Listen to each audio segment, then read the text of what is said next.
வணக்கம் நேயர்களே, ஸ்ரீ குபேரன் டிவி நேயர்கள் லக்ஷ்மணன் அன்பு வணக்கங்கள். இப்போ நம்ம பார்க்க போகிறது வார ராசி பலன் 17ஆம் தேதியிலேருந்து 23ஆம் தேதி வரை இப்படி இருக்க போதான்னு பார்க்க போகிறோம். எப்போதுமே சொல்கிறதாங்க, லக்னத்துக்கு பாருங்கள், ராசிக்கு பார்ப்பதை விட லக்னத்துக்கு பார்க்குறது ரொம்ப பர்ஃபெக்டாக இருக்கும். உதாரணமாக ஒரு மகர லக்னம் விருச்சிக ராசினா நீங்கள் விருச்சிக ராசிக்கான பலன்களை பார்க்கறத விட மகர ராசிக்கான பலன்களை பார்க்கும்போது ரொம்ப பர்ஃபெக்டாக இருக்கும். முதல்ல வரது வந்து பார்த்திங்கன்னா பொது பலன்கள், அதுக்கப்புறம் தசா புக்தி பலன்கள் வரும். ஸோ உங்களுக்கு என்ன தசா புக்தி அந்தரங்கள் வருதோ அதை மிங்கிள் பண்ணி பார்க்க ரொம்ப பர்ஃபெக்டாக இருக்கும். வீடியோட எண்டில் டிப் ஆஃப் த வீக்கு மறக்காமல் தனுசு ராசி. ஸோ தனுசு ராசிக்கு வந்து பார்த்திங்கன்னா உங்களுக்கு ராசி அதிபதி குரு வந்து பார்த்திங்கன்னா 6 மற்றும் 4 ஒரு பரிவர்த்தனையில் இருக்கும்போது தாயாரோட உடல்நலம் சார்ந்த விஷயம் ரொம்ப கவனமாக இருக்கணும். வண்டி வாகனம், சின்னதாக வேலை பார்க்குற மாதிரியான விஷயங்கள் ஏற்படும். புதிய வண்டி வாகனம் அமைவதற்கான வாய்ப்புகளும் நிறைய பேருக்கு ஏற்படுத்தும். வேலையில் நல்ல ஏற்றுக்கு நல்ல லாபங்கள், ஒரு பெரும்பணம் வருவதற்கான வாய்ப்புகளும் ரொம்ப நல்லாயிருக்கு. பூமி சம்பந்தமான விஷயங்கள், ஏதாச்சும் புது பிளாட்டு ஏதாச்சும் புதுசாக வாங்குறதுக்கான யோகங்களையும் ஏற்படுத்தும். ஸோ எல்லாமே ரொம்ப நல்லாயிருக்கு. ஏதாச்சும் லோன் போட்டு ஒரு பெரிய ஃப்ளாட் வாங்குறது, ஒரு இடம் வாங்குறது மாதிரி அமைப்புகளை கண்டிப்பாக ஏற்படுத்தும். நல்ல பெரிய கார் வாங்கலாங்கிற எண்ணங்களையும் கண்டிப்பாக ஏற்படுத்தும். ஸோ எல்லாமே ரொம்ப சிறப்பு தான். அதுக்கப்புறம் பார்த்தா 2ஆம் அதிபதி 3ல் இருக்கும்போது சின்ன சின்ன கலகங்கள் ஏற்படுறதுக்கான வாய்ப்புலாம் இருக்குது. கொஞ்சம் பார்த்து நடந்தணும். அதனாலும் எல்லாம் சரியாடுன்னு வச்சுக்கோங்க, கொஞ்சம் கேர்ஃபுல்லாக இருக்கணும், அவ்வளோதான். அதுக்கப்புறம் பார்க்கும்போது வருமானம் ரொம்ப நல்லாவே வரும். ஸோ நல்ல வருமானம், நல்ல ஏற்றங்கள். பழைய சொத்துக்கள் ஏதாச்சும் விற்று அதனால் ஒரு பெரும்பணம் வர்றதுக்கான வாய்ப்பு சில பேருக்கு ஏற்படுத்தும். ஸோ எல்லாமே ரொம்ப நல்ல விஷயங்கள் தான். அதுக்கப்புறம் பார்க்கும்போது உங்களுக்கு 5ஆம் அதிபதியான செவ்வாய். ஸோ 5ஆம் அதிபதி செவ்வாய் வந்து 7ல் இருக்கும்போது சுப நிகழ்ச்சியை சார்ந்த விஷயங்கள் நடக்கிறதுக்கான வாய்ப்பு ரொம்ப நல்லா இருக்குது. அதுக்கான செலவு கொஞ்சம் ஆனாலும் ரொம்ப சிறப்பாக இருக்கும். வேலையில் நல்ல ஏற்றங்கள், நல்ல லாபங்கள் வரதுக்கான வாய்ப்பு ரொம்ப சிறப்பாக இருக்கும். 6ஆம் அதிபதியான சுக்கிரன் இங்கே வந்து 4 அப்படின்னும் போதே வேலையில் நல்ல ஏற்றங்கள், நல்ல லாபங்கள் அடுத்த கட்டத்திற்கு மூவ் ஆகிறதுக்கான வாய்ப்பு ரொம்ப சிறப்பாக இருக்கும். நல்ல ஒரு லக்ஸுரியஸான ஒரு வேலை கிடைக்கிறதுக்கான வாய்ப்புகளும் நிறைய பேருக்கு ஏற்படுத்தும். ஸோ எல்லாமே ரொம்ப நல்லாயிருக்கும். ரொம்ப ஜாலியாக ஃபன்னாக இந்த மாதிரி ஒரு வேலை கிடைக்கணுங்க அப்படின்ற லெவலில் வந்து ரொம்ப ஹாப்பியாக இருப்பீங்க. ஸோ அதெல்லாமே ரொம்ப நல்ல விஷயங்கள் தான். 7ஆம் அதிபதியான புதன் வந்து 3ல் இருக்கும்போது என்ன மாதிரி விஷயங்களும் பிரயாணங்கள், வியாபார ரீதியான ஒரு நிறைய பிரயாணங்கள் எல்லாம் ஏற்படுத்தும். ஸோ கொஞ்சம் வந்து நிறையா டூர் போகிற மாதிரியான விஷயங்களை நிறைய ஏற்படுத்துறதுக்கான வாய்ப்புலாம் ரொம்ப நல்லாயிருக்கு. சுப நிகழ்ச்சிகள் சார்ந்த விஷயத்துக்காக கொஞ்சம் பிரயாணம் பண்ணுறமான விஷயங்களையும் நிறைய ஏற்படுத்தும். ஸோ எல்லாமே ரொம்ப நல்லாயிருக்கு. அதுக்கப்புறம் உங்களுக்கு 8ஆம் அதிபதியான சந்திரன் வந்து பார்த்தீங்கன்னா தொழில் ரீதியான விஷயங்களும் முதல் 2 நாட்கள் கொஞ்சம் அப்படி இருந்தாலும் அதுக்கப்புறம் பெரிய லாபங்கள் அள்ளி தரதுக்கான வாய்ப்புகளையும் கண்டிப்பாக இருக்குது. அதுக்கப்புறம் பார்க்கும்போது சனி ஞாயிறில் மட்டும் கொஞ்சம் எமோஷனாக இருப்பீங்க. கொஞ்சம் வந்து மனக்கலக்கத்தால் தூக்கம் வராமல் உட்காந்துக்கிறது, இந்த மாதிரி விஷயங்களாக இருக்கும். கொஞ்சம் கேர்ஃபுல்லாக இருக்குது. ரொம்ப ரொம்ப நல்லதுங்க. ஸோ இதுவரை பார்த்தது வந்து பொது பலன்கள். இப்போ பார்க்க போகிறது தசாபுத்தி பலன்கள். தனுசு லக்னமாக இருந்து சூரிய தசாபுத்தி வந்தவங்க சூரியன் வந்து பார்த்திங்கன்னா உங்களுக்கு வந்து 3ல் இருக்கார். ஸோ 9ஆம் அதிபதி 3ல் இருக்கும். நிறைய பிரயாணங்களை ஏற்படுத்துறதுக்கான வாய்ப்பு ரொம்ப சிறப்பாக இருக்குது. அந்த பிரயாணங்கள் நல்ல லாபங்கள் வரதுக்கான வாய்ப்பும் ரொம்ப நல்லாயிருக்கு.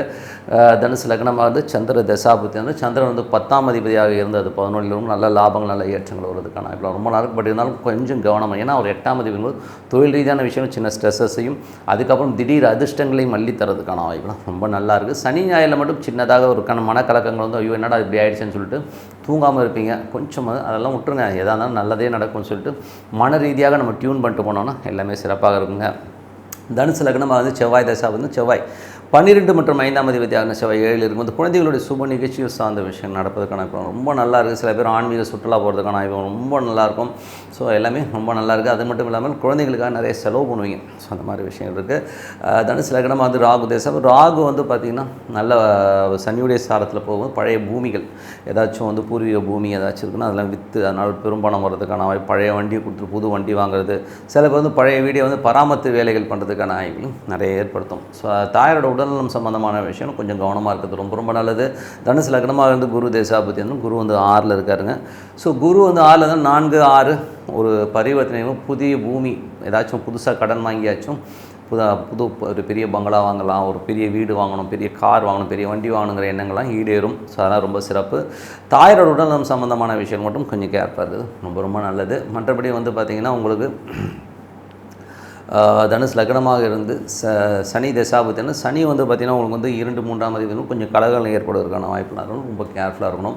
ஏதாச்சும் நமக்கு தெரியாமல் கேமரா வைக்கிறது, நம்மளை நோட் பண்ணுற மாதிரி விஷயங்களும் கொஞ்சம் கேர்ஃபுல்லாக இருக்குது. ரொம்ப ரொம்ப நல்லது. தனுசு லக்னமாக இருந்து புதன் தசாபதி. புதன் 7, 10ஆம் அதிபதி வந்து பார்த்திங்கன்னா உங்களுக்கு 3ல் இருக்கும்போது பிரயாணங்கள், தொழில் ரீதியான விஷயங்களில் நிறைய பிரயாணமான விஷயங்களை ஏற்படுத்தும். கணவன் மனைவியும் சிறு தூர பிரயாணங்கள் எங்கேனாச்சும் வந்து போயிட்டு வரதுக்கான வாய்ப்புகள் எல்லாம் கண்டிப்பாக ஏற்படுத்துங்க. ஸோ தனுசு லக்னமாக வந்து கேது தேசம் 10ல் கேது இருந்த சூரியனும் புதிய தொழில் முயற்சிகளுக்காக கொஞ்சம் கடன் வாங்குற மாதிரி விஷயங்களை ஏற்படுத்தும். கொஞ்சம் வந்து அலைச்சல்கள் ஜாஸ்தி இருக்கிறதுக்கான வாய்ப்புகளை கண்டிப்பாக ஏற்படுத்துங்க. தனுசு லக்னமாக இருந்து சுக்கிர தசாபுத்தியான சுக்கிரன் வேலையில் நல்ல ஏற்றம், நல்ல லாபங்கள், நம்ம நினச்சதோட ஒரு பெரிய லெவலில் போய் செட்டில் ஆகிறது, கேட்ட இடத்துல காசு கிடைக்கிறது, புதிய வண்டி வாகனங்கள் ஏதாச்சும் லோன் போட்டு வாங்குறது, வீடு மனை வாங்குறதுக்கான வாய்ப்புகள் ரொம்ப நல்லாயிருக்கு. தாயாரோட உடல்நலம் சம்மந்தமான விஷயங்களும் கொஞ்சம் கவனமாக இருக்கணும். மற்றபடி எல்லாமே சிறப்புங்க. ஸோ நல்ல விஷயங்கள்லாம் வந்து ரொம்ப சிறப்பாக இருக்குது. ஏன்னா இதை வந்து என்னென்னா இந்த மாதிரி பரிவர்த்தனை இருக்கும்போது நல்ல பரிவர்த்தனை, கெட்ட பரிவர்த்தனை, இது ஒரு நல்ல பரிவர்த்தனை தான். வேலைக்கு நல்லாயிருக்கும். ஸோ தாயாரோட உடல்நலம் சம்மந்தமான விஷயங்களும் கொஞ்சம் கேர்ஃபுல்லாக இருந்துக்குங்க. என்னை பொறுத்தவரை பிரார்த்தனை ரொம்ப அவசியங்க. 3 வேளை சாப்பாடு எப்படி அவசியமோ, ஒரு வேளை தூக்கம் எப்படி அவசியமோ, அந்த மாதிரி ஒரு பிரார்த்தனை வந்து ரொம்ப ரொம்ப அவசியம். மனதார இறைவனை வந்து பிரார்த்தனை பண்ணுங்கள். பெரியவர் வந்து என்ன சொல்லுவார்னா, நல்லா இருக்கும்போது பிரார்த்தனை பண்ணிடணும். நிறைய பேர் வந்து நம்ம நல்லா இருக்கும்போது இறைவனை நினைக்கிறதே கிடையாது. ஏதோ வயசாகிடுச்சு, ஒரு காலகட்டத்தில் நம்ம ரொம்ப கஷ்டத்தில் இருக்கோம், அந்த காலகட்டத்தில் தான் வந்து எத்த தின்னா பித்தம் தெளின்னு சொல்லிட்டு சாமி போய் பார்க்குறோம். நல்லா இருக்குமோ நல்லா இல்லையோ டெய்லி வந்து இறைவனை வழிபாடு பண்ணுறது வந்து வழக்கமாக வச்சுக்கணும். அது என்ன சாமி வேணால் இருக்கட்டும், அது உங்களுக்கு என்ன சாமி பிடிக்குதோ அந்த சாமியை வந்து மனதார டெய்லி வந்து ஒரு டைம், ஒரு 5 மணி காலையில் இல்லையா, எனக்கு காலையெல்லாம் எந்திரிக்க பழகமே இல்லை, நைட் படுக்கிறதே 2 மணிங்கன்னா நைட்டு தூங்குறதுக்கு முன்னாடி ஒரு அரை மணி நேரம், அது என்ன டைமாக இருந்தாலும் சரி, ஒரு அரை மணி நேரம் உட்காந்து பொறுமையாக உங்கள் தெய்வத்தை வந்து சாண்டிங் பண்ணுங்கள். சாண்டிங்கிறது வந்து ஓம் நமச்சிவாய ஓம் நமச்சிவாய, அந்த ஈஸ்வரன் உள்ளே இருக்கிறதா ஃபீல் பண்ணி பண்ணணும். இறைவன் உங்களோட இருக்கிறதா ஃபீல் பண்ணணும். அந்த ஃபீல் தான் ரொம்ப மெயின்.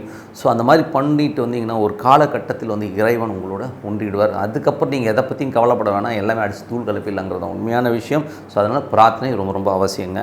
ஸோ இதில் வந்து இப்போ பார்க்க போகிறது tip of the week. So tip of the வீக்கில் வந்து பார்த்தீங்கன்னா மேஜராக வந்து இப்போ வந்து ராகு கேது பயிற்சிகள் வருது. இதில் வந்து நிறைய ராசி பலன்களை வச்சு நிறைய பேர் வந்து அதாயிடுமோ இதாயிடும் ரொம்ப பயந்துட்டு இருக்காங்க. ஸோ அதெல்லாம் ஒன்றும் இல்லைங்க. ராகு கேது பயிற்சிகள் வந்து ஒரு கர்மா கிரகங்கள் வந்து உங்களுடைய ஜனனகால ஜாதகத்தில் வந்து உங்கள் அந்த கிரகத்து மேலே பிரயாணிக்கும் போது தான் உங்களுக்கு பெரிய பிரச்சனைகளே கொடுக்கும். அதே நேரத்தில் வந்து உங்களுக்கு தசாபுக்தி காலகட்டங்களில் வந்து இப்போ ராகு தசாபுத்தி அந்தரங்களோ இல்லை ஒரு கேது தசாபுத்தி அந்தரங்களோ இருக்கிறவங்களுக்கு தான் வந்து இது வந்து பெருசாக பாதிக்கும். ஸோ உதாரணமாக எப்படி சொல்லணும்னா, இப்போ வந்து மீனத்தில் இருந்ததுங்க. ஸோ மீனத்துலேருந்து இப்போ வந்து ராகு எங்கே போகிறார், கும்பத்துக்கு போகிறார். ஸோ கும்பத்துக்கு போகும்போதே என்ன இருக்குன்னு பார்ப்போம். ஸோ கும்பத்தில் இருக்கும்போது என்ன ஆகுதுன்றது வந்து சின்னதாக வந்து ஒரு ஷார்ட்டாக சொல்கிறேன். இப்போ கும்பத்தில் ராகு போகும்போது என்ன மாதிரி விஷயம், இப்போ சப்போஸ் உங்களுக்கு வந்து கும்பத்தில் வந்து இப்போ நீங்கள் ஒரு உதாரணம் சொல்லுங்கள், ஒரு மேஷ லக்னக்காரரால் இருக்கீங்க. ஸோ கும்பத்தில் ராகு போகும்போது 11 ராகு வந்து சிறப்பான பலன்களை கொடுப்பாருன்னு எல்லோரும் ஆஹா ஆகும்னு பாராட்டுவாங்க. கரெக்டுங்களா? ஆனால் இப்போ அதே இடத்துல வந்து உங்களுக்கு வந்து சூரியன் இருக்குன்னு வச்சுப்போமே, ஒரு சூரியன் ஒரு கிரகம் வந்து உங்களுக்கு வந்து அங்கே இருக்குது அப்படின்னு வச்சுக்கிட்டிங்கன்னா, அப்போது என்ன மாதிரி விஷயங்கள் பண்ணணும், குழந்தைகள் விஷயங்கள், அதாவது அந்த சூரியனும் ராகுவும் இணைகிற அந்த காலகட்டத்தில் எப்போதுமே இருக்காது. அந்த 1.5 வருஷம் ஃபுல்லாகவே அடிப்படாது, 2 மாதம் வச்சு செஞ்சிடும். அந்த சூரியன் ராகு அப்படி கனெக்ட் ஆகிற அந்த இடம் இருக்குது பாருங்கள், அந்த டைமில் குழந்தைகள் விஷயங்களில் ரொம்ப ஒரு ஸ்ட்ரெஸ்ஸையும் மன உளைச்சலையும் கண்டிப்பாக கொடுத்துரும். அந்த பாதிப்பு வந்து அடிச்சதுன்னு வைங்களேன், அடிச்சதுன்னா அதுலேருந்து வெளியில் வந்து ஒரு 2 மாதம் ஆகும். அந்த அளவுக்கு ஒரு மனக்கலக்கத்தை கண்டிப்பாக கொடுத்துரும். அது எப்படி வரும்னா, நீங்கள் எப்படி இதை ஓமானம் பண்ணிக்கணும்னா, ராகுங்கிறது ஒரு பெரிய லாரிங்க, ஓகேங்களா? நீங்கள் வந்து ஒரு பைக்கு, ராகு வந்து அந்த சூரியனை வந்து அப்படி அந்த கனெக்ட் ஆகிற அந்த டைம் இருக்குது பார்த்தீங்களா, லாரி வந்து சைக்கிள் அடிச்சதுன்னா என்னாவும், பைக் அடிச்சதுனாவும் பைக்கு சேதாரம் அதிகமாக இருக்கும், ஓகேங்களா? இது வந்து நம்ம கர்மா தான், நம்ம பண்ணதோட ஒரு பழைய கர்மா வந்து இப்போ அடிக்கிறது தான் இது. ஸோ உங்கள் ஜனனகால ஜாதகத்தில் சப்போஸ் சூரியன் கும்பத்தில் இருக்குது, அப்போ ராகு அதை அட்டாக் பண்ணுற அந்த காலகட்டத்தில் அந்த டிகிரியில் கனெக்ட் ஆகும்போது அப்போது உங்களுக்கு அந்த எமோஷன், இப்போ குழந்தைகள் 5ஆம் பாவாதிபதியாக வரும்போது மேஷ லக்னத்துக்கு 5ஆம் பாவாதிபதியாக லாபங்களை கொடுப்பார், எல்லாமே கொடுத்தாலும் அந்த அட்டாக்கிங் டைமில் வந்து பெரிய ஒரு ஸ்ட்ரெஸ்ஸை கொடுத்துரும். அதுலேருந்து இது அடித்து முதல் 1 மாதம், அதுக்கு அடுத்த மாதம் கிட்டத்தட்ட 2லேருந்து 3 மாதம் நீங்கள் வந்து அந்த 2வது மாதம் ரொம்ப ஹெவியாக எஃபெக்ட் ஆகும். 3வது மாதம் அந்த காயங்கள் ஆகிறதுக்கு ஒரு மாதம். ஸோ அந்த அளவுக்கு வந்து ஒரு எஃபெக்டை கண்டிப்பாக கொடுத்துரும். ஆனால் அங்கே கிரகம் இருக்கணும். கிரகம் இல்லைன்னா அதை பற்றி கவலையே பட வேணாம், ஒன்றுமே ஆகாது, ஜாலியாக இருந்துடலாம்.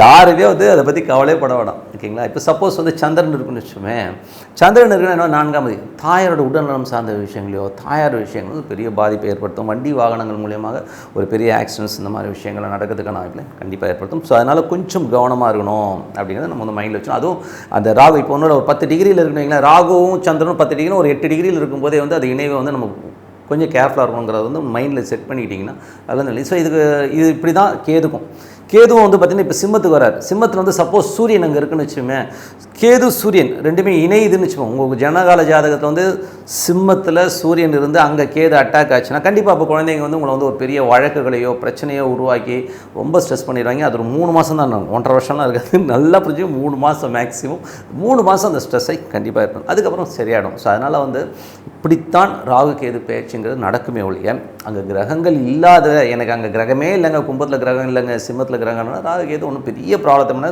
அதே நேரத்தில் வந்து ஒரு 8ல் போகுதுன்னு வச்சுக்கோங்க. இப்போ மகர லக்னக்காரர்கள் இருக்காங்க. ஸோ மகர லக்னக்காரர்கள் வந்து 8ல் கேது போகுதுன்னா கிரகம் இல்லைன்னா சின்ன பாதிப்பு இருக்கும். அந்த தசாபத்தியாந்திரங்களில் ஒரு சின்ன பாதிப்பில் ஒரு மன உளைச்சல் இருக்கும். கிரகங்கள் வந்து மாட்டுச்சுன்னு வைங்க, அப்போது வச்சு செஞ்சுருங்கிறது தான் உண்மையான விஷயம்.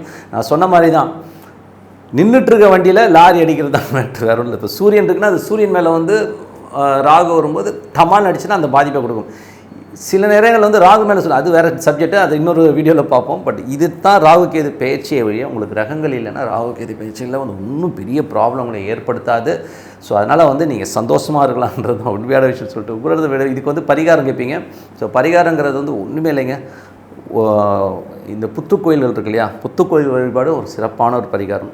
சித்தர்கள் சமாதிகளுக்கு சென்று வழிபாடு பண்ணுறது ரொம்ப சிறப்பான பரிகாரங்கள். அன்னதானம் பண்ணுறது சிறப்பான. இந்த 3 பரிகாரத்தில் நீங்கள் எதை வேணால் சூஸ் பண்ணிக்கிங்க. உங்களுக்கு எது வந்து எலிஜிபிளாக இருக்குன்னா, எனக்கு பொறுத்தவரை வந்து நீங்கள் சாப்பாடோ சுண்டலோ வந்து ஒரு பிரசாதமாக கொடுக்கறதை விட யாராவது கஷ்டப்படுறனுக்கு ஒரு 2 கிலோ அரிசியை வாங்கி கொடுத்துருங்க. அவன் குடும்பத்தோடு சாப்பிடுவான்ல. நீங்கள் உட்காந்து தோண்டையே வச்சுக்கிட்டு உட்காந்து கொடுத்துட்ருக்கிறதெல்லாம் வந்து வேலைக்கு ஆகாது. ஸோ அந்த மாதிரி அரிசியாக கொடுத்துருங்க. ஸோ அது ரொம்ப சிறப்பு. ஓகேங்களா? ஸோ நல்ல விஷயங்கள் நல்லா மாற்றணும். ஒரு பிரார்த்தனை அவசியம். அதார இறைவனை பிரார்த்தனை சிறப்பான பலன் கண்டிப்பாக இருக்கணும். ஸ்ரீ குபேரன் டிவியை பார்த்தமைக்கு நன்றிகள். மேலும் இது போன்ற தகவல்களை தெரிந்து கொள்ள ஸ்ரீ குபேரன் டிவியை சப்ஸ்கிரைப் செய்யுங்கள். மறக்காமல் பெல் ஐக்கானை கிளிக் செய்யுங்கள்.